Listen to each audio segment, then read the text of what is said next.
Bismillahirrahmanirrahim.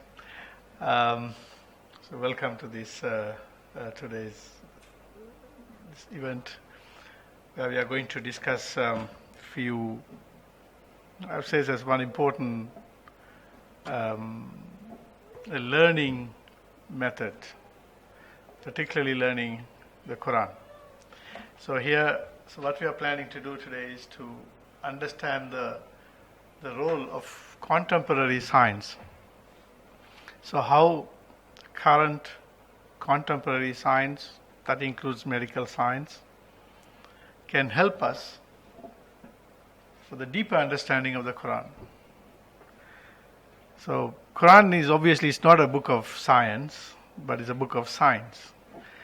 But of course the Quran asks or it describes lots of science to drive one of the Quran's core message. So we can very clearly see that. So here, there are two aspects that we are going to do. What is the contemporary science and the deeper understanding of the Quran.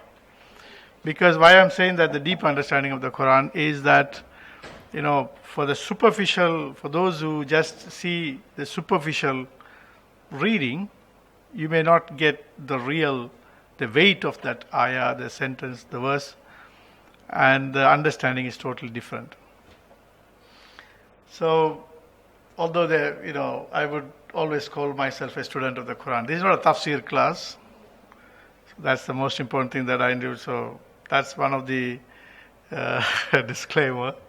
It's not a tafsir class. I'm not teaching tafsir.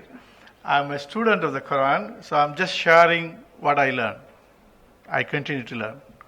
So it's not, a scholarly lecture on tafsir. It's not that. So it's just, I want to take you through this journey of being a student of the Quran. Because whatever the profile we have, I think that's all, when you compare to this profile, I'm so proud of this profile. When you compare to this profile, the rest of the profile is nothing. Okay, so there are two components that I would like to discuss this evening. One is in this topic we have two segments. One is contemporary science and the deeper understanding of the Quran. So we are going to see what is the role of this contemporary science in the deeper understanding of the Quran. Now, let's talk about the contemporary science, because there are lots of misconceptions about science. Sometimes when people say that, when they say that the science, they think that this is anti-Islam. Science is anti-Quran. There are people who say that don't learn science. Don't send your children to learn science. There are people saying that. So why they say that is because they don't know actually what exactly the science is. The science is defined as the knowledge in progress. So this is very important to understand. Science is a knowledge in progress. So what is science today, or what is knowledge today, may be changing tomorrow. It doesn't matter. Because it's an evidence-based study. So, so it's not an ultimate knowledge. Science is not an ultimate knowledge. It has never been, and it will never be in future. So it's only the wahi is ultimate knowledge. What is revealed in the Quran by Allah subhanahu wa ta'ala is the ultimate knowledge. But science is not the ultimate knowledge. So this is something that we need to understand. So the science may change. The knowledge of science may change. Every year it might change. But it doesn't matter, because that is how the science is. So what we learned 20 years ago in a medical school, or 25 years, or actually my medical school is 30 years ago, is some of the things that I learned, I have to de-learn now. So it's not relevant anymore. Because we have got new light, new information, new data. So this is one concept we need to understand to go further. Science is knowledge in progress, is not an ultimate knowledge. It's only the wahi is ultimate knowledge. Then the science discovers, not invent. There's no invention in science. It's only discovery. What I mean by that is, say now we talk about Newton's law. So what is Newton's law? Newton's law is not Newton's law. That's Allah's law. It's a physical law. But Newton described. Simple as that. So he didn't invent that law. That has been there ever since the universe was created. But the Newton found it, or discovered it, or described it. Similarly, Archimedes Law. That is the law that describes how a ship, goes in a sea without sinking. That's the buoyancy and things like that. So that again, it's not Archimedes' law, although he has put his name. That is Allah's law, physical law in the water. And that Archimedes described it. So we need to get that very clear. So what happens is, in the science, it discovers and it makes use of nature's amazing design and natural laws that govern the creations. So it just describes things. The source of the knowledge, as we understand it, is both science and revealed knowledge. If you take the scientific knowledge and the revealed knowledge, for both, the source is from Allah. The revealed knowledge, we call it a knowledge of the text. That is mainly the Quran and of course the Sunnah. And the context is the contemporary knowledge. That is the acquired knowledge.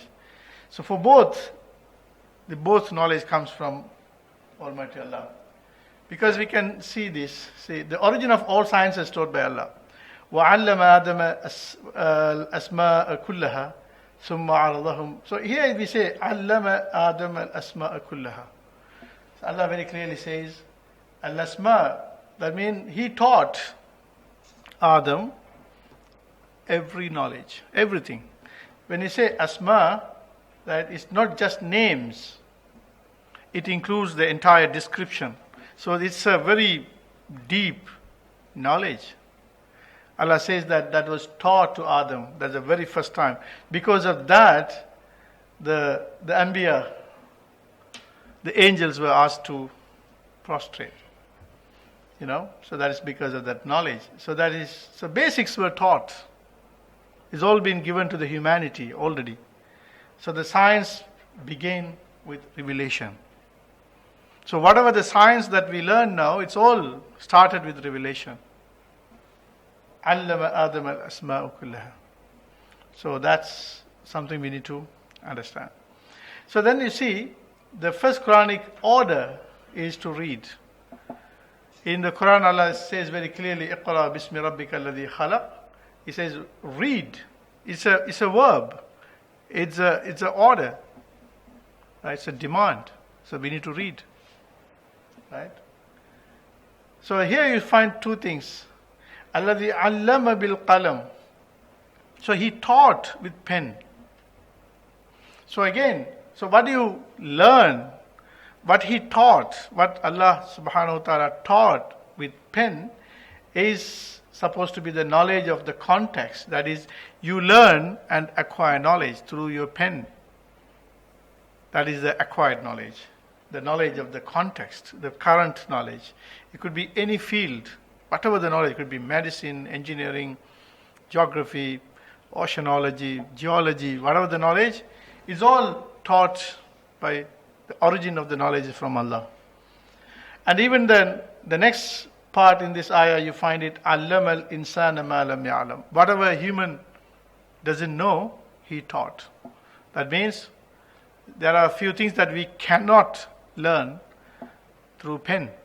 We can't learn this from the school, right? From the universities. So that's the knowledge, the revealed knowledge, that also was taught by Him. So there are two knowledge we find here. Two aspects of knowledge. Is the knowledge of the text or the context initially, that was taught from the pen, using the pen, and then the second one is the knowledge is something that cannot be learned through the pen, but it should be revealed, so that's the revealed knowledge. Now, the second point that in this one is that is about the knowledge, the role of science. Then the second thing is we are talking about the deeper understanding of the Quran. When you say deeper understanding, that is tadabbur. You say pondering, right?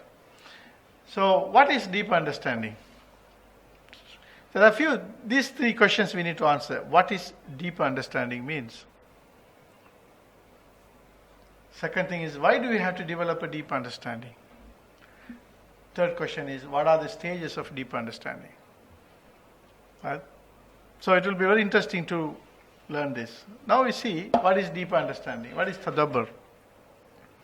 Now in the Quran we frequently find this word tadabbur, right? That means afala yatadabbaruna al-Quran. Right? Quran talks about that. Why you all don't tadabbur the Quran, right? So the word tadabbur is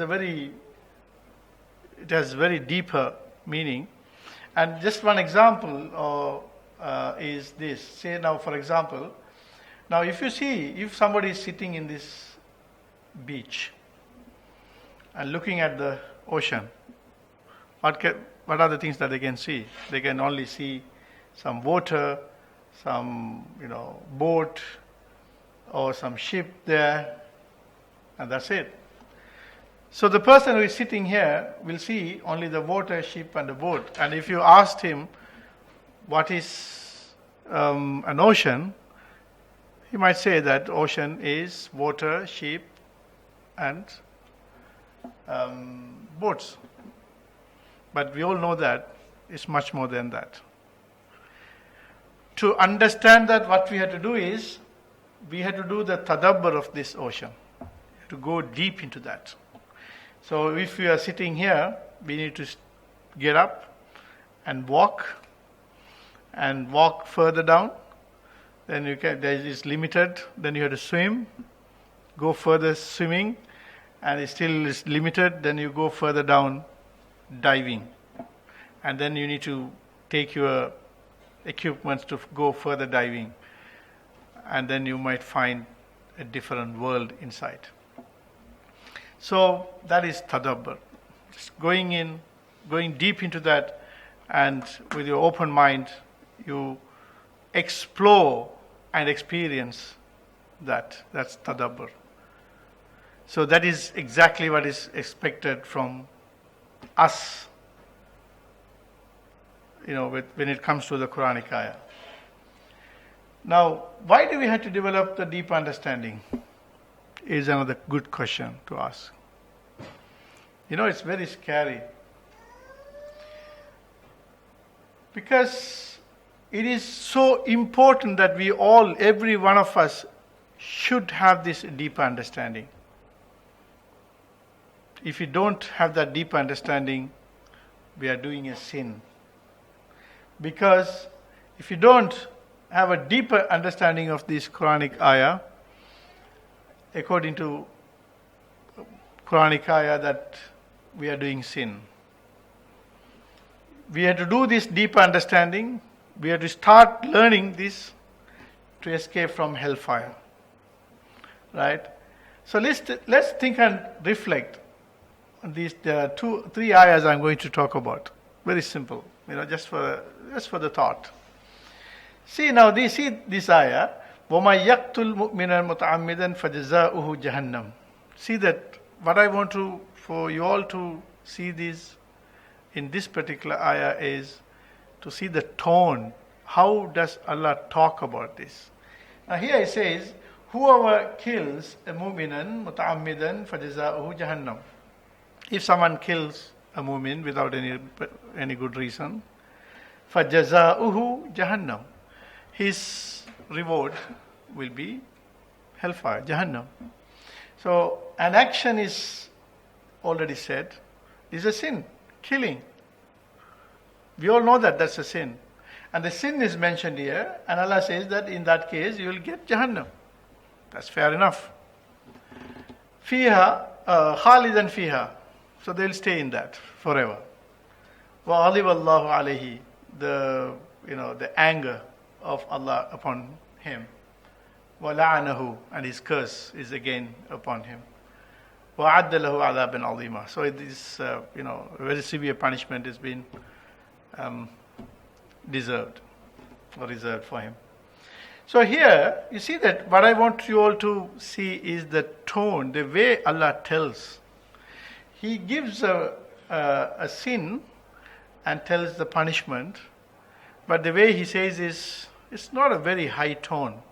It's quite a mild or moderate tone. He says that, okay, if you kill someone, your reward is that you will get the Jahannam, and that your Allah's curse and the anger will be upon him, and you will stay there. Let's go to the next one. It's about shirk. I'm cutting it short because of the time. Now, this is about a shirk, and says, this shirk where you take Jesus as God. For those who is doing the shirk, where they have taken Jesus as God, فَقَدْ حَرَّمَ اللَّهُ عَلَيْهِ. Allah says, we have made Jannah haram. وَمَأْوَاهُ النَّارِ. The place that they settle is the fire. وَمَا لِلظَّالِمِينَ مِنْ أَنصَارٍ. For these sort of transgressors, there is no helpers. So again, this is about killing. This is about shirk, and we know the punishment, the way Allah tells. Now comes the next one. This is very scary. The third is, see the tone here. He says, وَلَقَدْ ذَرَأْنَا لِجَهَنَّمَ كَثِيرًا مِنَ الْجِنِّ وَالْإِنسِ. He says that we have most of the human being and jinn, we have created for Jahannam. These fellows we have created for Jahannam. Which one is higher in tone and intensity? First one, second one, or this one? This one looks more intense. The tone is quite severe, isn't it? Earlier, a sin was mentioned, killing. The punishment was mentioned. But the way Allah telling the punishment is not very intense. It's quite moderate. Second one, a sin was mentioned.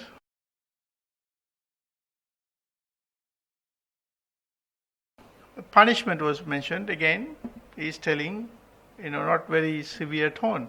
But see the tone of this ayah here.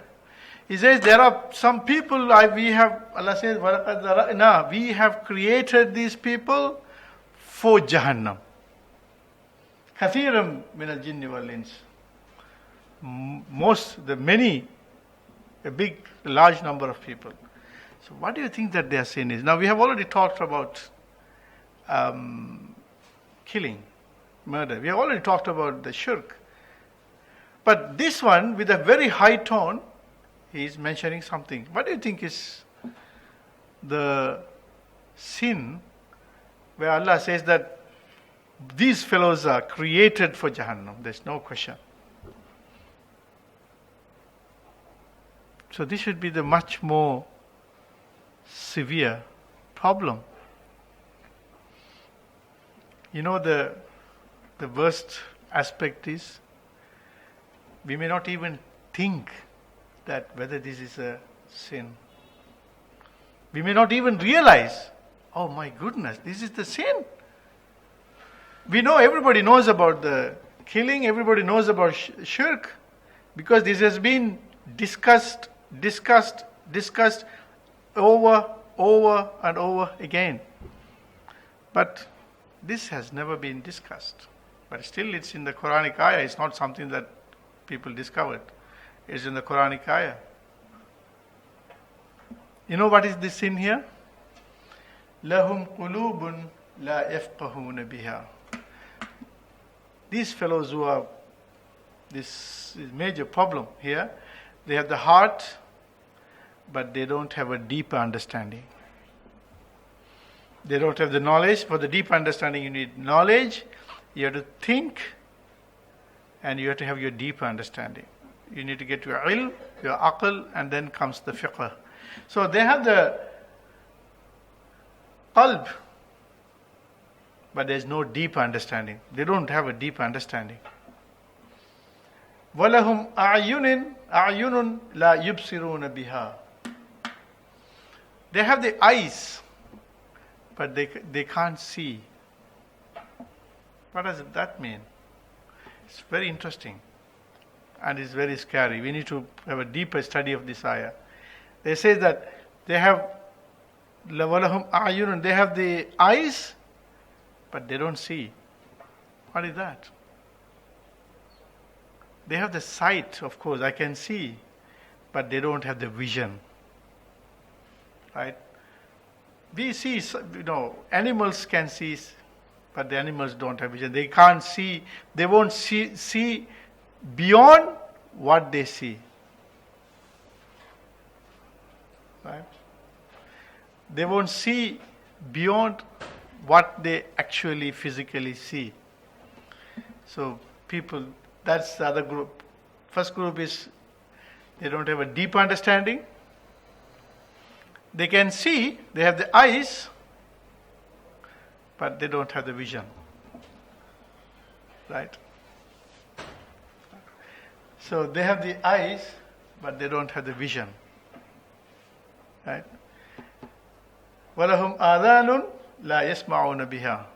They have ears, but they don't hear. So I was studying this ayah and I was reading some tafsir, as I said that as a student of the Quran, I always study very deep I take one ayah and study into very deep. So there are the three things is mentioned here. Now if you take these two ayah, the most important thing is the tone. Here it is killing. The killing is first mentioned and the reward is mentioned. But its tone is not very strong. Here it is shirk. Shirk is mentioned and the reward is mentioned. Here again the tone is not very intense. Right? But here it started with saying that we have created these fellows for Jahannam. That's very strong, the tone. So here there are three categories of people. One is lahum qulubun la yafqahuna biha. They have the hearts, but they don't have a deep understanding. Fiqh means the deeper understanding. And then they have a'yunun la yubsiruna biha. They have the eyes, but they don't see. I mean, it's not talking about the sight. Some mufassirs, they say that it's talking about the vision. You see beyond what you see. It's not just this world. We have the world beyond that. And even for living, we can't just live with what we see. If I see this, I will accept. If I don't see this, I don't accept. It's not like that. So it is not just sight, it's vision. So people who live without any vision. One Mufassir, he was discussing about that, and he says that these are the people who live without vision. Right? Then the next group, وَلَهُمْ آذَانٌ لَا يَسْمَعُونَ بِهَا. They have the ears, but they don't hear. And he says that they don't hear the kalamullah, the speech of Allah, the Quran, and the message. They hear, of course they hear music, they hear, from Hollywood, Bollywood, is everything they will hear. But they will not hear what they should hear. That is the kalamullah, that the speech of Allah, the wahi. So these are the group of people, these three groups are all created for Jahannam. And ulaika, these two group, kallan'am, they are like cattle. They are like cattle. Cattle, right? Some people, we see people say, Kapanla, Bipalla, Joli Karapalla, Have you heard about this? Probably you would have heard this. So, that life is the cattle's life. We can't have that life. we need to have a deep understanding of things. That's based on your ilm and your aql, your ilm, your knowledge and thinking, then you get your deep understanding. So you have to have a life of vision, and you should have a mission. That mission is to practice, to live of what Allah, as a Quranic man, living, talking, walking, talking Quranic man. Or these walking, talking Quran, they say. If not, these are the people like cattle, and Allah says, no, bal hum adall. It's not that, they are worse than that. They are worse than cattle, right? And ulaika humul ghafilun. So these are the people. You know what ghafilun means? The people, I would say, right? Indifferent. They are not very serious about things. They are not very, serious about things. This our society is, most of them are like this. They are very indifferent about things. So now this fiqh, this deeper understanding, is so important for us to escape from hellfire. So that is deep understanding. We are talking about this tadabbur, this just example, the example of that ocean that I was talking about. Just think about that. So ocean is not just water and a boat and ship. Ocean is a different world. So you need to do the tadabbur of the ocean to understand that. You have to go deep into that. And see, now that's what the Quran asks repeatedly. أَفَلَا يَتَدَبَّرُونَ الْقُرْآنَ عَمَّا لَا قُلُوبٍ أَقْفَالُهَا.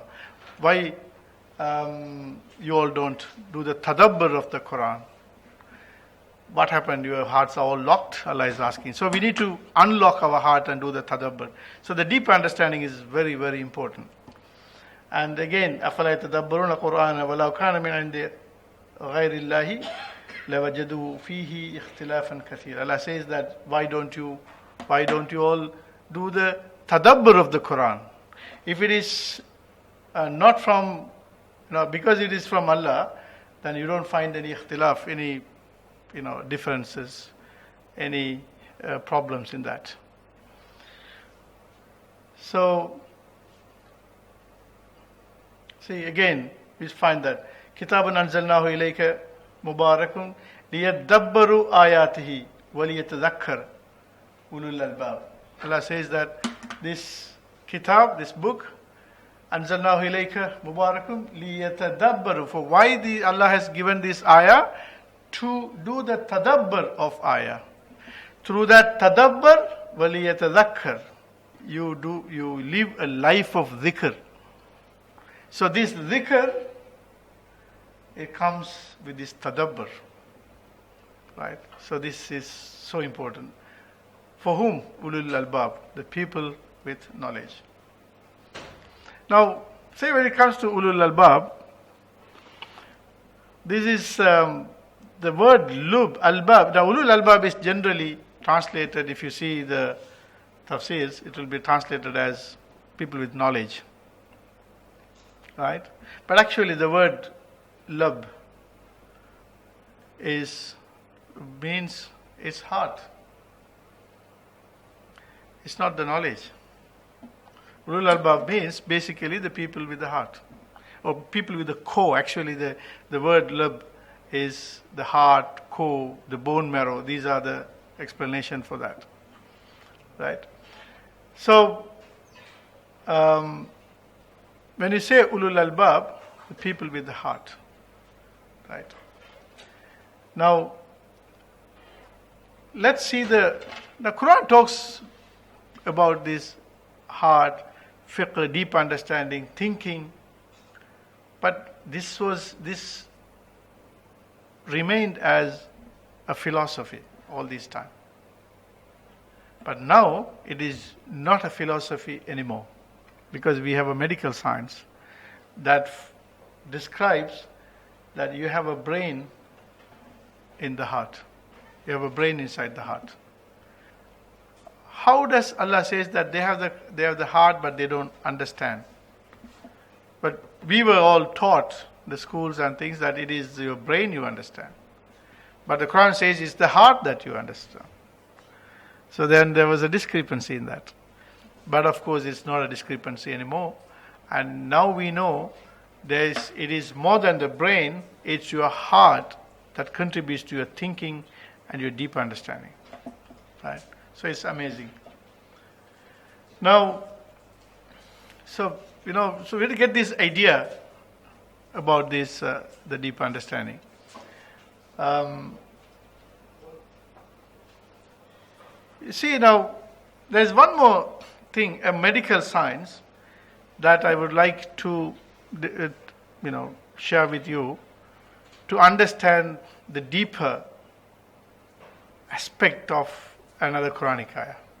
Right? Now, there's a disease called Takotsubo Cardiomyopathy. Right? That means it's a disease of the heart muscle. It was described in Japan in 1990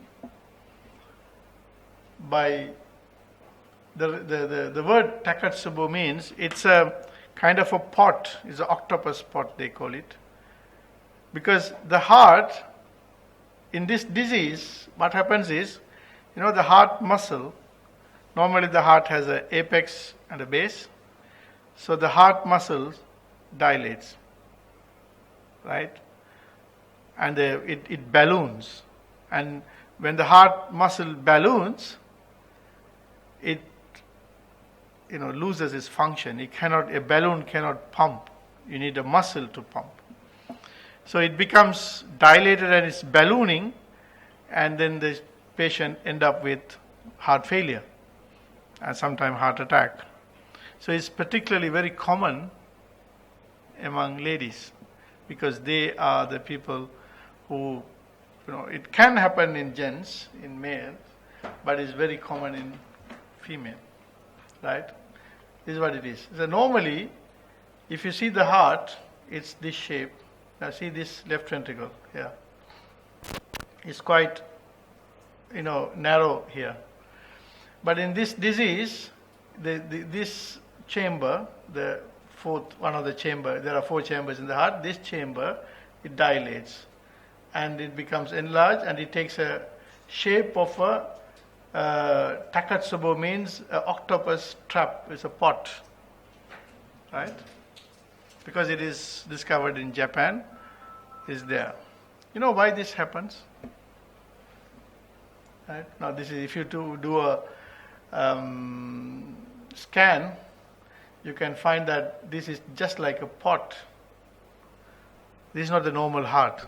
It's a heart that was broken. It's also called broken heart syndrome. It's literally broken.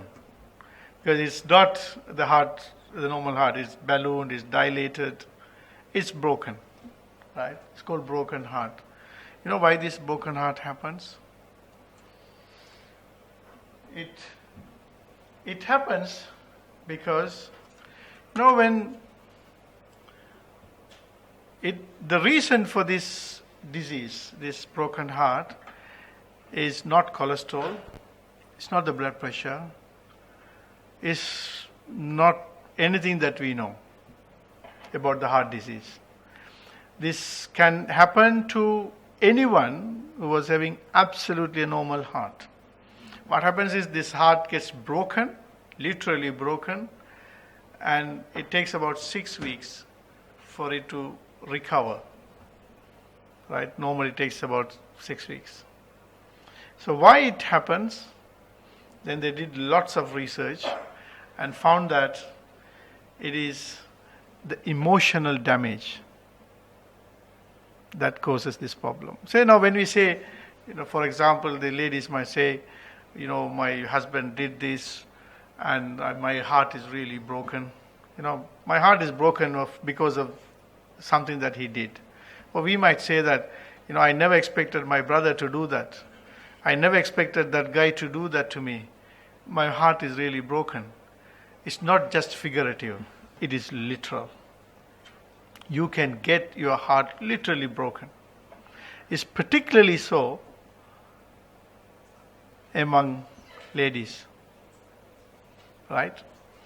So with this background, so it is like, why this happens, heart goes like this, is because of emotional abuse, verbal abuse, emotional trauma, in a context of mainly the family, or it could be any reason can cause this problem. So with this background, study this ayah.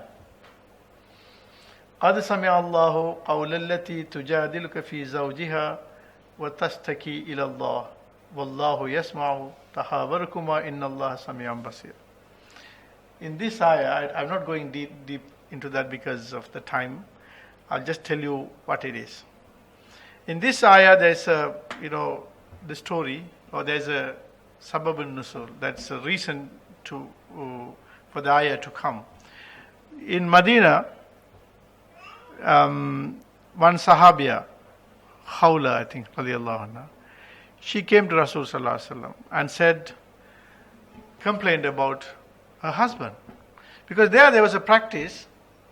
The husbands, when they want to scold the wives, or when they want to abuse them emotionally, verbally, what they say is, your back is like my mother. What does it mean? That means, if your back is like my mother, then you can't approach her. Right? So that's what they say. So that means it's not a divorce. It's not a divorce, but it's neither a divorce nor living together. So it's a kind of very serious abuse. It's an emotional abuse. It's a verbal abuse. There's a neglect in that. Right? So this was a practice there. So this lady, Khawla, radiallahu anha, she came to Rasulullah sallallahu alaihi wasallam and was complaining about her husband.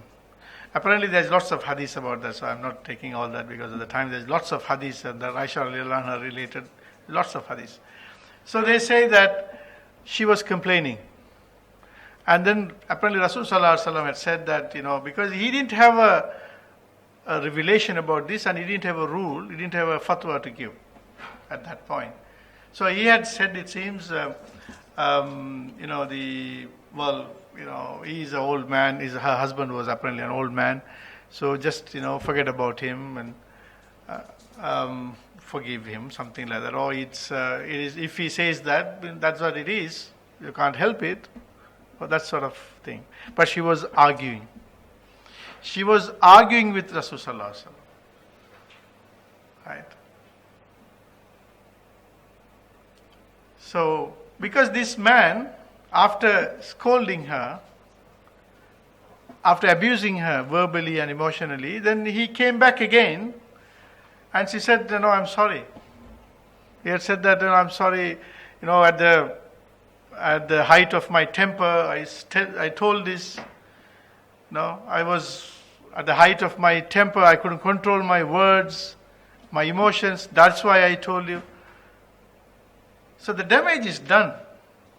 Abuse is done. But then he comes back and says that, sorry. What the Quran says is that, no, you can't say that. If you have abused, emotional, verbal abuse, you go through this punishment. You can't just say, sorry. Right? But as the ayah says is, قَدْ سَمِعَ اللَّهُ, Allah heard what she was talking about. Aisha radiallahu anha relate this story, and says that she said that I was there in that place when this lady came, but I didn't hear much of what she said because she was murmuring. I didn't hear much of what she said, but you see, Allah heard that. Allah says very clearly, قَدْ سَمِعَ اللَّهُ, Allah heard قَوْلَ الَّتِي, the words of the lady who تُجَادِلُكَ فِي زَوْجِهَا, the one who is arguing with you about her husband. So you see, this Quran didn't come and say that, so how dare you can argue with Rasul sallallahu alaihi wasallam. That's not the approach. It didn't come like that. Right? Allah is appreciating her. Right? And Allah says, Wallahu yasma'u tahawarukuma. So Allah heard your discussion. And Allah says, if you do that, if you abuse verbally this sort of abuse, you know the punishment? One is, it says, this ayah, it says, you have to set free one slave. The second one, if that is a very costly thing, if it is not possible, you have to fast consecutive 2 months without touching her. In Ramadan, you can touch in the evenings, in the night. But in this 2 consecutive months without touching her. If it's not possible, then you have to feed 60 people. So these are the things this comes. So actually, when you have this, when you understand the emotional trauma and what does it do to you, right? Like if you understand this Takotsubo Cardiomyopathy, it's and the different degrees of broken heart. The broken heart syndrome might end up with the complete heart failure. That is one extreme. On the other extreme, there can be some damage where they did not end up. Because say sometimes we just scold our wives. And next day we come and say sorry. Maybe she didn't end up as a heart failure. We didn't admit her to a hospital. Or she didn't get a heart attack. But there can be some damage in that heart. That's, literally it can happen. So what I'm trying to say is that, when you have this sort of the background information and the deeper understanding of this, then you can easily understand this ayah and the gravity of that. See, the understanding the gravity of the verbal and emotional abuse in the context of Takotsubo Cardiomyopathy, you can easily understand that. Because the marriage is, when Allah talks about the marriage, He says it's a mithaq and ghalidan, it's a very strong agreement. This mithaq, and there are lots of mithaq, the agreement mentioned in the Quran, but here it says mithaq and ghalidan, it's a very strong agreement. And the other time that word is used is the agreement between Allah and the prophets. So that was also mentioned as mithaq and ghalidan. So it's marriage and the relationship, the way we talk to them, the way we handle them is not a joke. Right? So you understand this Quranic ayah, when you have the deeper understanding of this background, you can easily understand the gravity of this ayah. That's what I'm trying to say. Right? Then, for the people of this deep understanding, ulul albab, what is their outlook? Right? So this ayah Allah says, Inna fi khalqi samawati wal ard, in the creation of the universe, the earth, alteration of the day and night, there are lots of signs to the people with the I wouldn't translate it as knowledgeable. But the Quran, if you translate everywhere, it says ulul albab is people with knowledge. I would say that because I find it difficult to translate as people with knowledge, ulul albab. Because in that case, the ayah should come as ulul ilm.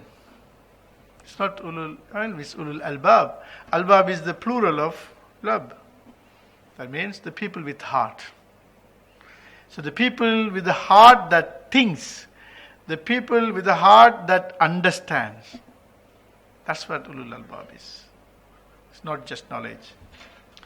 So it says that for the creation of the universe, the earth, the alteration of day and night, there's a sign for the people with heart. Alladhina yadhkuruna Allah, they live a life of dhikr, whether standing, sitting, or lying down. They live a life of dhikr. How? Yatafakkaruna fi khalqi samawat. They reflect, they study, they learn.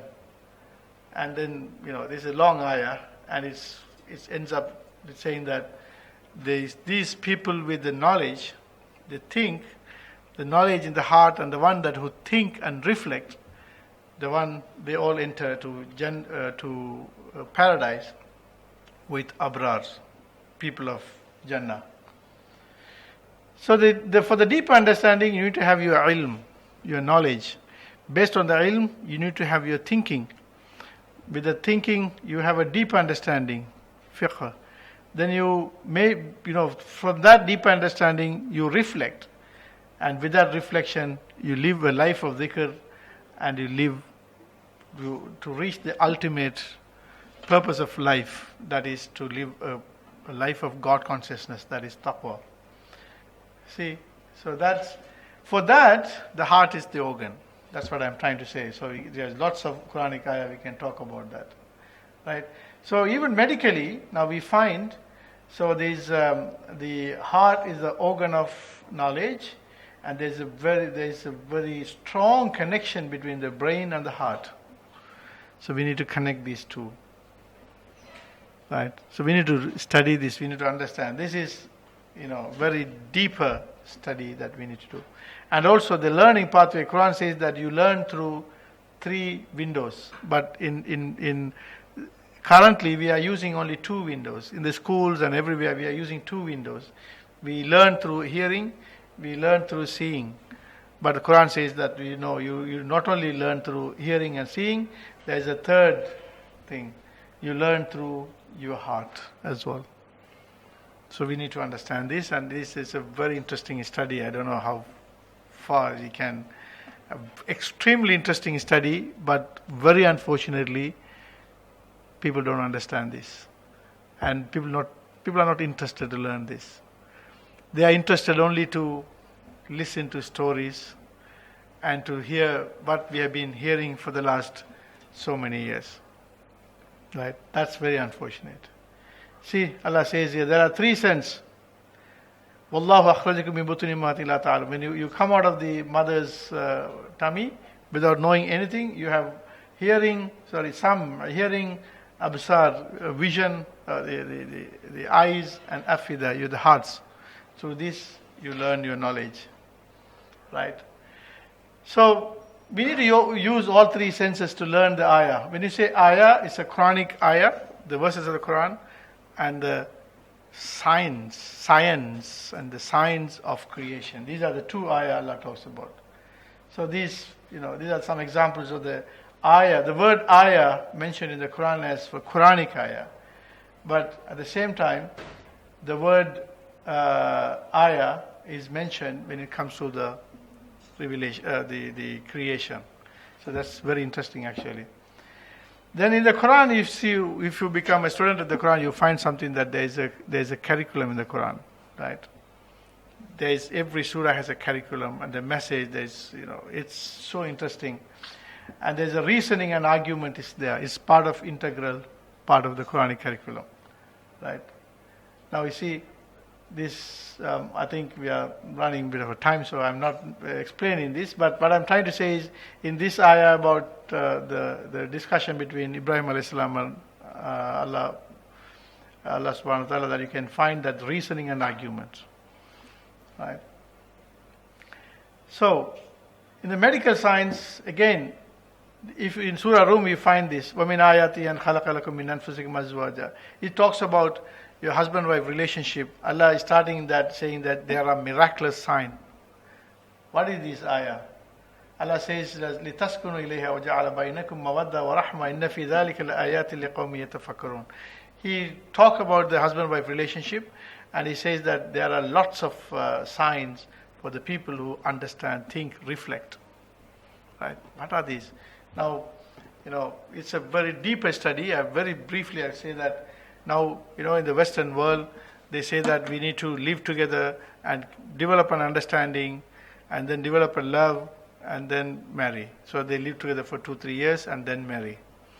But what Quran says is different, and what the new science says is that it is not the understanding that comes first; it is the love that comes first. So, if you have the love, you develop understanding. So here in this ayah, Allah says, at the time of marriage, Allah puts mawadda wa rahma. He puts intense love and mercy between these 2 people.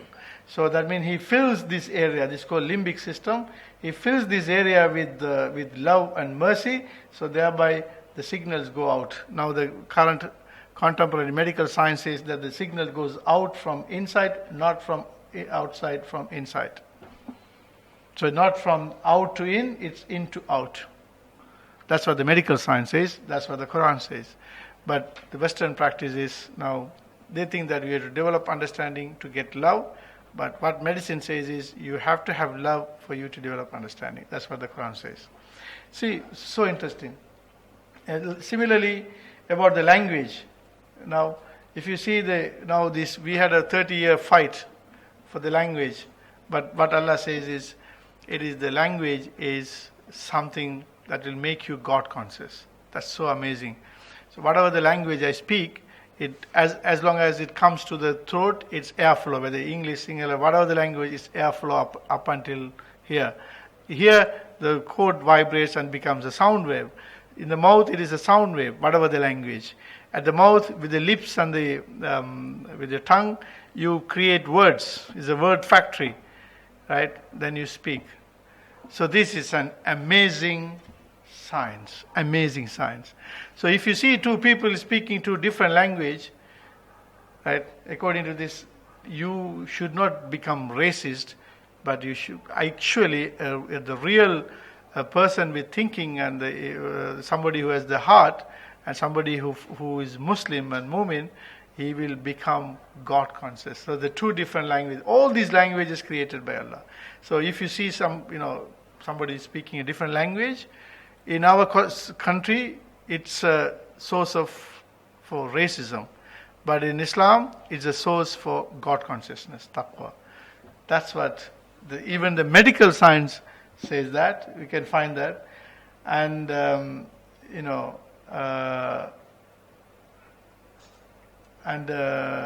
Quran also talks about that. Okay. And again, I think I need to go a bit faster. We come here, finally, say this ayah. Here Allah says, Ya ayyuhan nas in kuntum fi raybin min al-ba'th. He says that, O human being, if you are in doubt of resurrection, you will be raised up again, then think about this. فَإِنَّا خَلَقْنَاكُم مِّن تُرَابٍ. We created you from the dust, from the earth, from the extract from the earth. Right? So if you see the human body, a 70-kilo human body has only oxygen, carbon, hydrogen, nitrogen. So we all have the similar thing. So if these are the extract you find in the earth, so the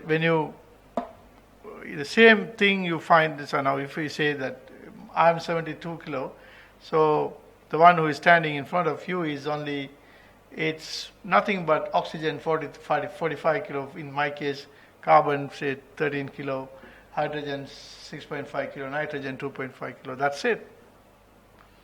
Right? So when you go back to when we are buried, now we are depositing the same thing again in the same place. So it's with this medical science, you can prove that there will be a resurrection, and it's easy. Right? So for the deeper understanding of this ayah, there's we can actually prove this ayah using the medical science. This is a very deeper ayah. I don't think that it's a bit too late now to talk about those things. See now the oxygen, if you don't have oxygen, we have 65% oxygen. If you don't have oxygen for a few minutes, you die. You get a heart attack. And if this child, he was a 16-year-old, 17-year-old, if they don't have oxygen for a few minutes at the time of birth, they end up like this. Right? So we can see if there's no carbon, you end up like this. If there's no zinc, you end up like this. And whatever happens this is a child in my intensive care unit in London. So this child was operated the heart surgery and is there. We are monitoring him. We are just monitoring carbon, hydrogen, oxygen, nitrogen. The human being is only that. There is nothing more than that. And again, in Surah Abasa, there is a very interesting thing. Allah says, قُتِلَ الْإِنسَانُ مَا أَكْفَرَهُ. He talks about, he discussed, he was thinking, he was challenging about to think about your creation, right? And there you find, now he makes you think that you are nothing, because you were created from the sperm, this disgusting fluid, and even that fluid, you will have about 500 million of them in one ejaculation, but you need only one. So Allah can create 500 million of you with one ejaculation. So we should know where our position is. That is exactly what these ayahs talk about. It keeps the human in that position. So it's very interesting. Okay. And again, now you see, now we talks about, if you understand the concept of nutfatin amshaj. What is nutfatin amshaj? The Arabic of that. This is, sifa mawsuf. There is a grammatical mistake they say here, right? But for an Arabic student, it will be interesting. But there's no. If you see the Arabic is a grammatical mistake. But if you understand this with medical background, there's no grammatical mistake here, right? Because it's like. This is singular, this is plural. So it can't be one singular and one plural. It should be either singular or both plural. So that's the Arabic problem. But you can explain that with the medical side. That means 1 plus 1 can be 2. But 2 is plural. But if you take the number as 2 is singular, isn't it? So that's how we can explain that. 1 plus 1 is 2. 2 is plural. But if you take the number 2 is singular. So similarly, for a genetic reason, you can explain this as that. So. And this is one of the child that I saw in Delman Hospital, where the child was small, 15, 16-year-old, this size, right?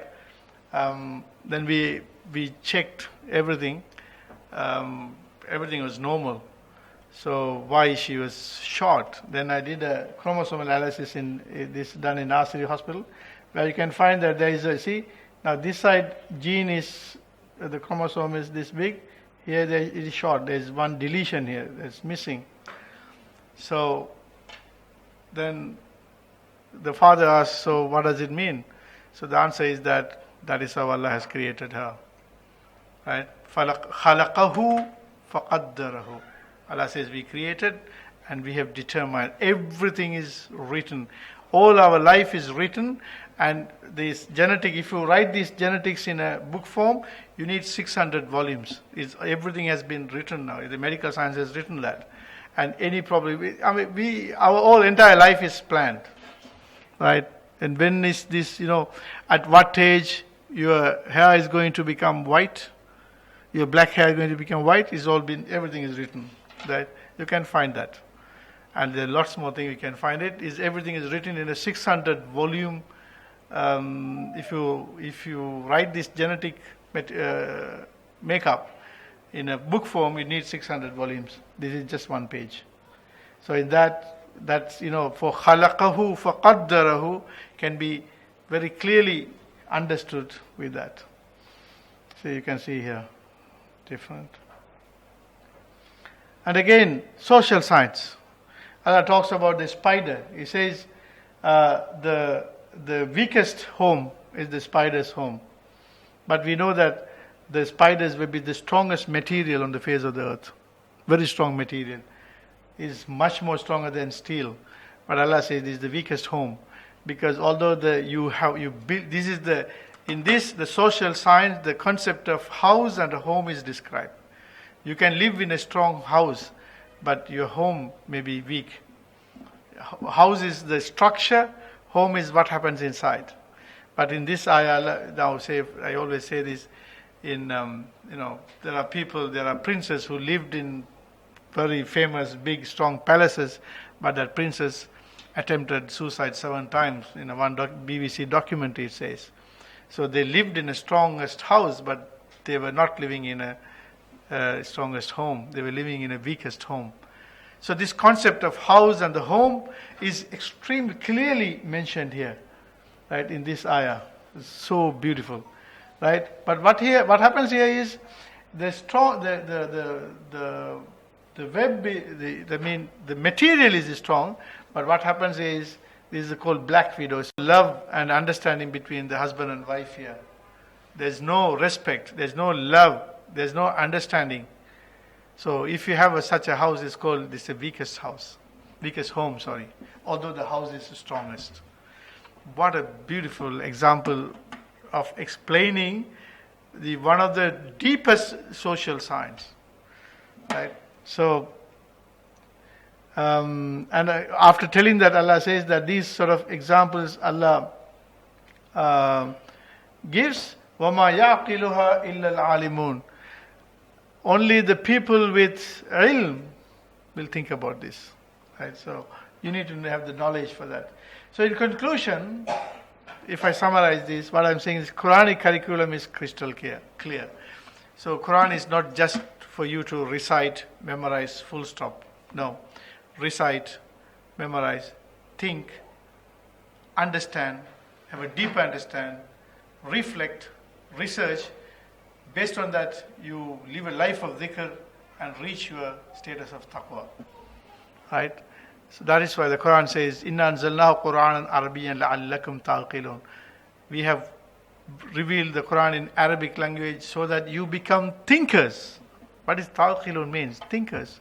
But unfortunately, Quran never asked, I have never seen yet, I am a student of the Quran for the last 30 years, I'm yet to find the ayah asking us to memorize the Quran. Of course, it is there in the hadith.